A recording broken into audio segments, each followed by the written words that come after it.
Um, Obviously the next 20 minutes, half an hour, will be a quick overview of key 365 or sorry, Teams services that could be useful for you.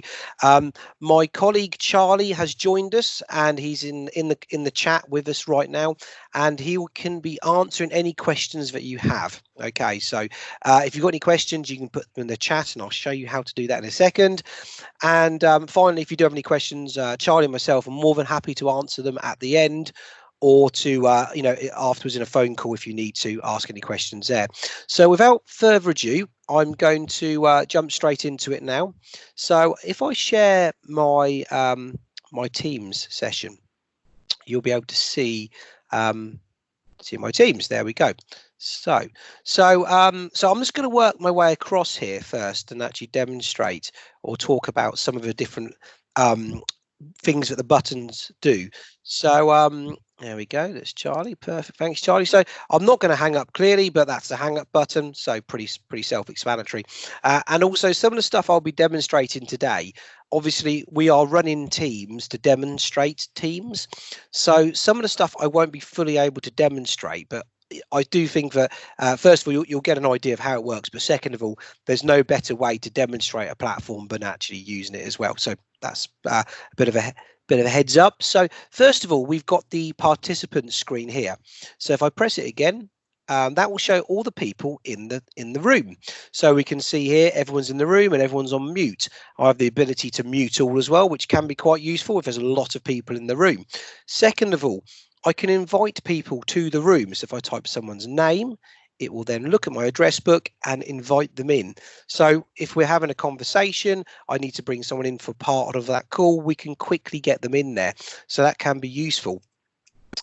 Finally, I can actually copy the join information for this meeting and send it to people manually, which can be helpful because if you start a meeting like we've got today and someone has access logging in, you can simply copy the join information and then paste that into an email or a message and send it to someone very quickly, and they can actually join, which can be useful. So that's the participants there. So another example of it joining people in is I can actually type a number and actually it will dial a mobile phone number as well.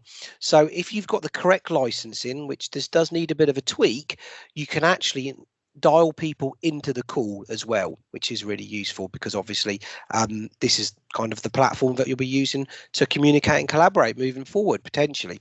So we've got the participant screen there. The next one we have is the conversation view.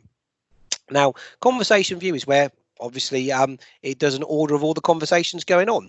So obviously we've got here all the people who've joined, the fact that I've hit record, and the fact that Charlie's asked any questions, please ask here. So I'm actually going to paste the join information in there so everyone can see how that looks. And it's pretty much, it should be similar to what you've got in an email maybe. You have the join URL, which will work off any device. You then have the mobile phone number and the conference ID to log in. Now, if you work with lots of organizations or individuals overseas, not a problem with this because and you want to offer a toll-free number because you can actually get numbers from different countries as well. So that can be useful.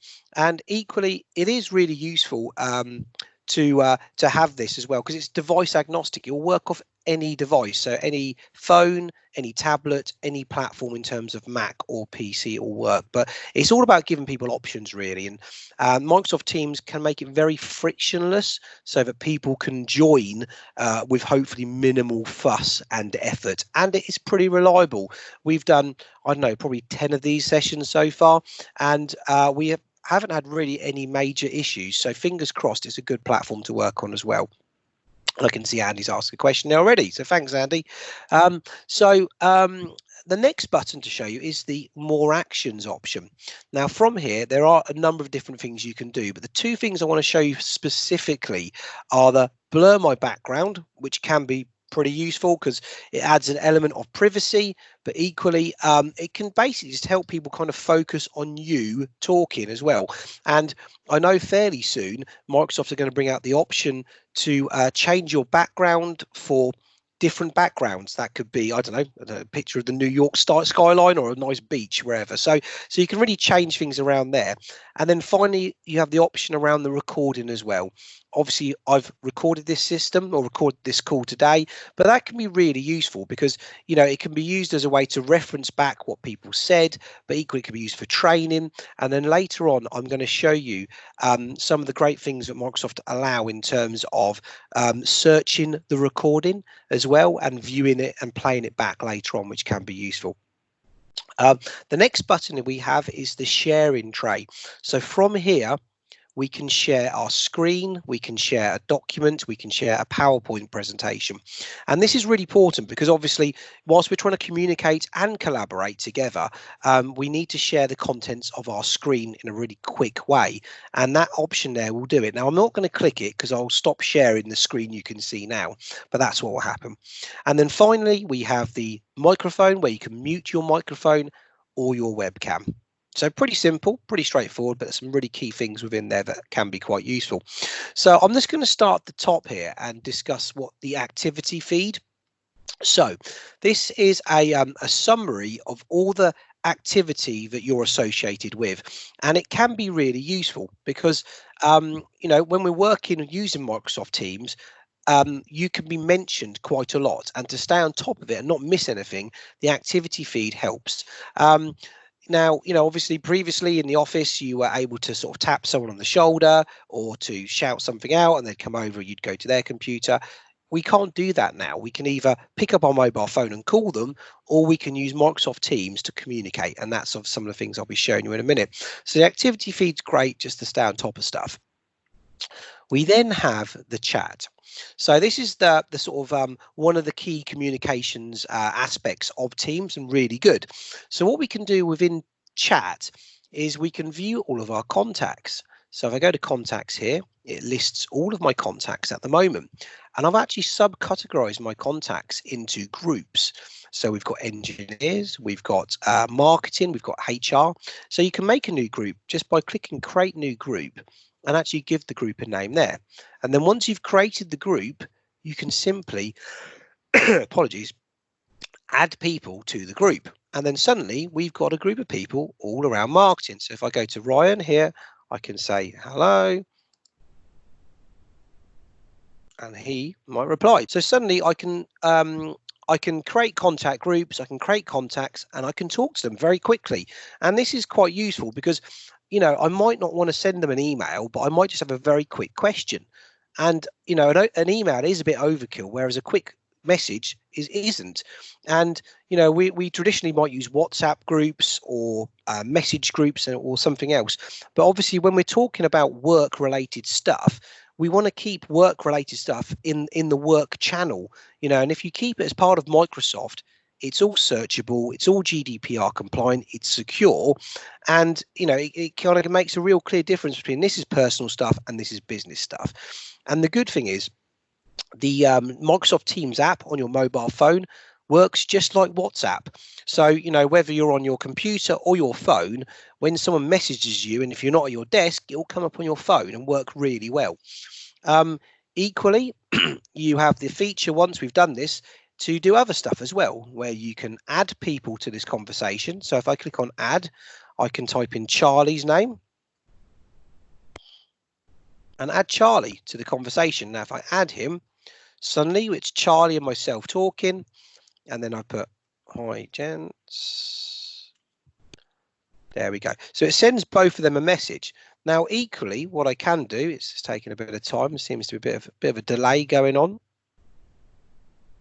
Has that gone yet? There we go. I can then rename this chat and call it something else. Call it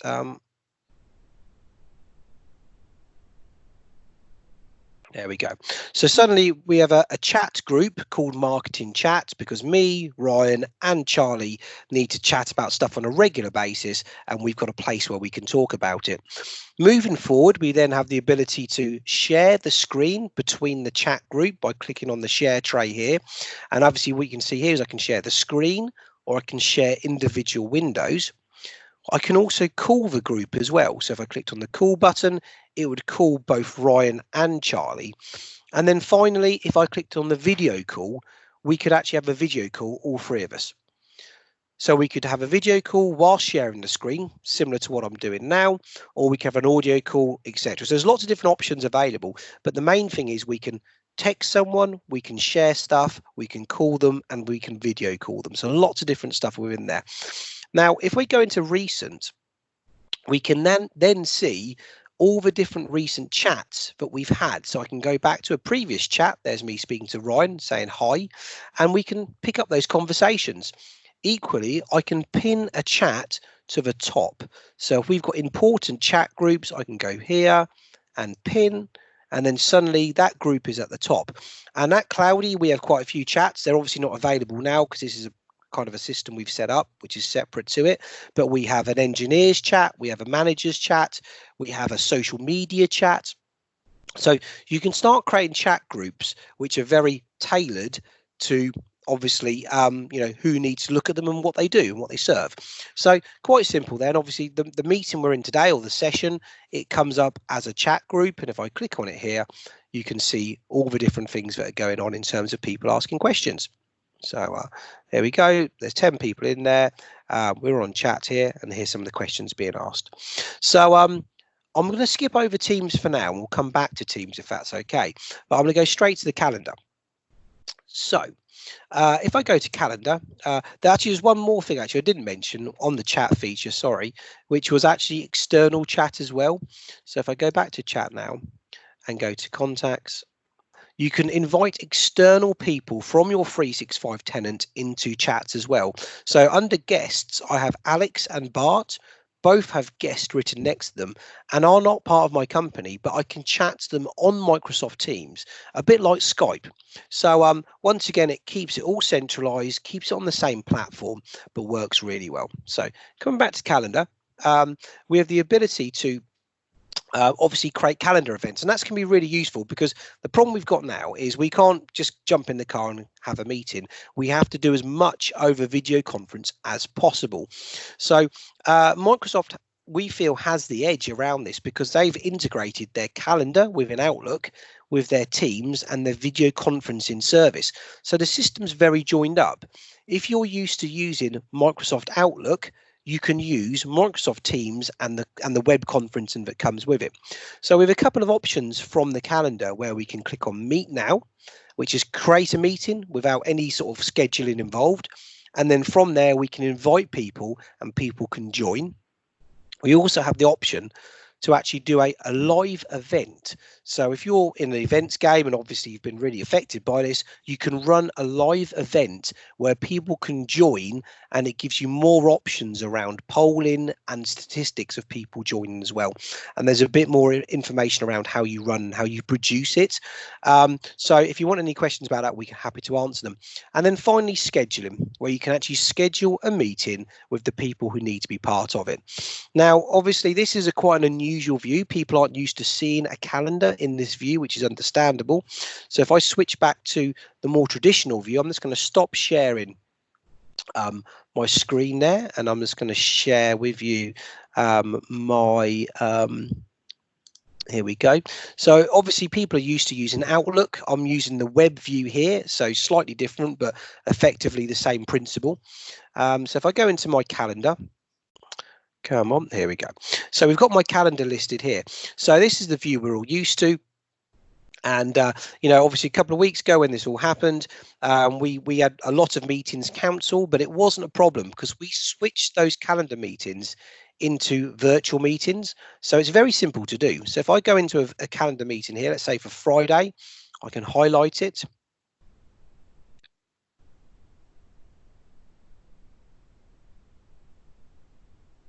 And I can type in event 4, and I can go to more options.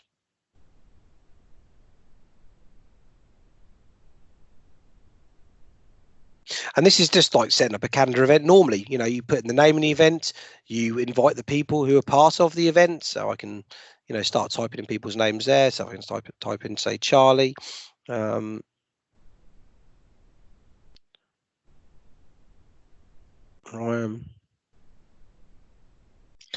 And then the main difference is by clicking this, the Teams meeting. So if I click that and hit send, now people don't have to be in your tenant. They can be Gmail addresses, Hotmail addresses. It doesn't matter. But if I hit send, they will then get an email to say so-and-so's made a calendar entry, pretty standard, straightforward stuff, but also similar to the copy info or the join info I shared earlier, and the information you received for today. The calendar entry will have a bit of information at the bottom for those people to join remotely. So if I just open it up now, okay. So what will appear at the bottom, similar to the join info, will be the URL, the phone number, the conference room ID. So all the key information, there it is, that you need for someone to join this meeting. So just really simple and really easy. There's also another option where you can actually convert an email thread.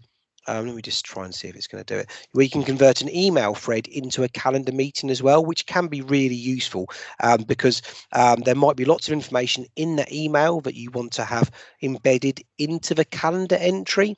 And when you convert an email to a calendar entry and a Teams meeting, all that information is there for people to reference should they wish. So quite useful. I'm just going to stop sharing my screen now and go back to the main window.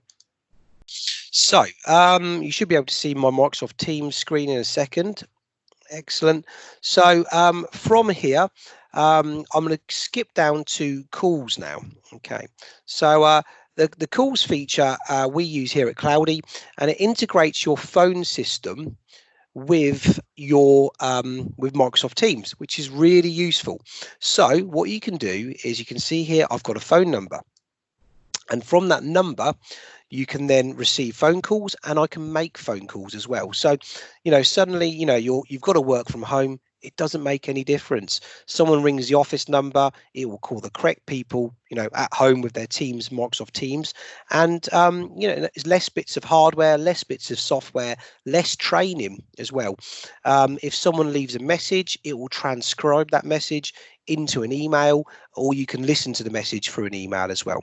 So Teams also integrates with phone systems, and it works incredibly well, and that can also integrate to the phone as well. So you can have a physical phone in your desk which pulls through all of the information from your Microsoft Teams, and it integrates into Outlook as well. So really good.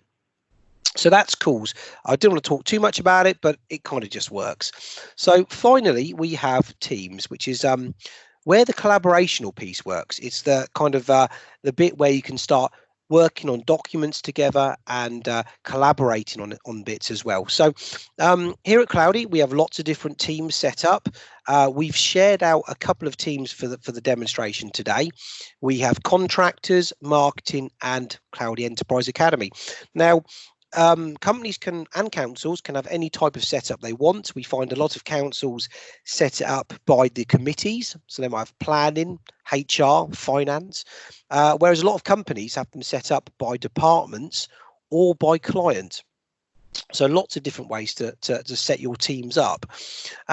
We've got ours set up by marketing team. So if we go to marketing here, we have the marketing team. Now from here, if I go to manage team, you can see all the different members of the marketing team. So this is a place where people can come to chat and to access files that they need, but also we can customize the experience. So in this marketing team, we've got Richard. Richard is a graphics designer that we contract in to help Cloudy. So he can share files, he can chat with my colleagues, but he doesn't have to have a Cloudy email address. So as you can see, we've got different people from the business and Richard there as well. I don't want to go too much into the back end of this all, but I want to show you some of the features clearly. So within marketing, we set these things up called channels. Now, channels are ways to subcategorize your team, because obviously marketing can be quite a big team. We want to just categorize everything out separately so we can organize it better. So within marketing, we have council, we have our graphics, we have our leasing, our legal, and then from there we can talk about different aspects and different projects and different channels. So if I go to our council channel here, in fact I'll go to general, where we just talk about general stuff. So in our general channel, we have here the conversation view, where we can discuss general stuff. Now we have hijacked this a bit for our webinars, and actually we might segregate this off actually, because it's now just a lot of waffle for no reason there. But you can have a conversation within the posts here. So I can tag people like Ryan in a chat, and there we go, hey, and he can reply back, all within the channel, within the marketing channel. And we can have a video call, we can share GIFs, we can share emojis, we can even do a meeting. So I can say, everyone within general, I want to call a meeting, and it will flag up at everyone's end that I'm having a meeting with them, and allow us to have even an impromptu meeting where I can just give it a subject and hit meet now, or we can schedule a meeting where we can schedule a meeting in the future that everyone within the channel will see. And I can actually sort of actually say, listen, you know, I want key people there, or I want optional people there. So you can change it around a bit as well. So I'm not going to do that now. Then we have the files, which is quite clever. So from here, we have all the files that are related to marketing. Okay, so suddenly, you know, I'm in the marketing department. I don't have to worry about where to find stuff. I just go to the marketing, go to files, and here is all of our marketing files. So if I go to COVID-19, we've got all of the updates that are going out to our customers. I can then click on one of these and we can see that people have been editing them. Customer update, which was done 5 days ago. I can open up that document and I can edit that document through Microsoft Teams, which is pretty useful. But equally, let's go here. You can edit the document within Teams. So that's quite useful. But equally, you can actually go up here and you can open up the document in the app as well. So if you're more comfortable using Word, you can use it in Word. But other options you have available here are you can leave comments, where you can highlight stuff and you can add a new comment for other people to look at. Or equally, you can go to conversation view, and then from the conversation view, you can have a conversation on a document. So if I go here, obviously me and Charlie and Sandra have been having a conversation on this one. Testing 1, 2, 3. So I can put it in there. And if I close down the document and go back to posts, you'll see that I've been having a chat on the customer update and I've put testing 1, 2, 3, and someone can reply to that as well. So even though me and Charlie are having a conversation about a certain document, other people can see it just to keep up to date. So it's kind of the next best thing to working in an office, but not being in an office necessarily. So those are some of the features around Teams. Another feature that I need to demonstrate really is the ability to collaborate on the same document. So I can actually give control to my screen to Charlie. So Charlie can then accept it, and you should be able to see Charlie moving around my screen. So that can be really useful if we're working on a file and he wants to highlight something or select it. He can do it, and we can sort of have a discussion in as real sort of real time as possible, which is really useful. And there's Charlie clicking on stuff on my screen, so that's really good. So that covers some very basics around Teams. You have to be very careful when setting Teams up, because if you set Teams up and you create data and you delete the team, you'll lose the data as well. So there's quite a lot to think about, and we spend a lot of time with customers kind of architecting that and helping them plan it and making sure that long term it's going to work for them really well. I'm just going to stop sharing my screen and actually share another feature which we think is really useful and can be used to some effect. So if I just go back in here, go to close, and go up here to share. So another feature is called Whiteboard. So you can actually create a whiteboard and you can actually use it like so I have a Microsoft pen here which I use. I've got a touch screen, and this can connect to actually a digital whiteboard. So if you have a digital whiteboard in your office, you can connect to the whiteboard and be standing on the whiteboard and writing.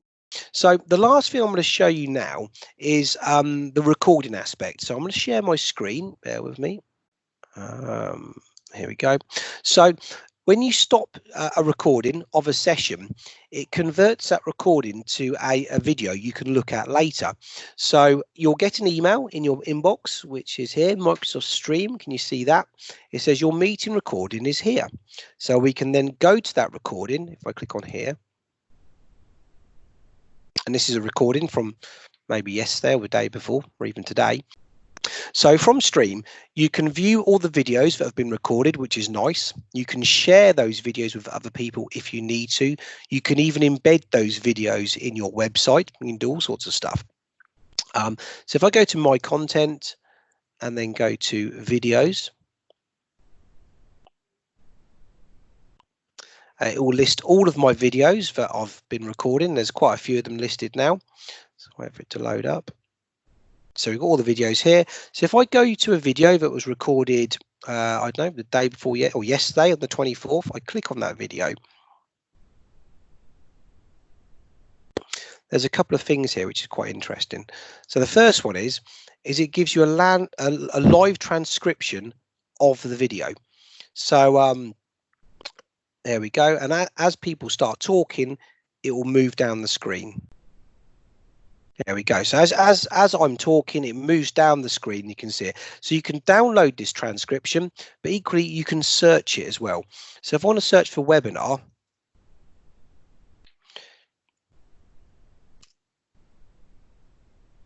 it will take me to where the word webinar was mentioned, which can be useful because there might be an hour-long conversation, but there's only certain aspects of it that you want to hone in on and listen to. So if I click on that, it will then take me to the timestamp.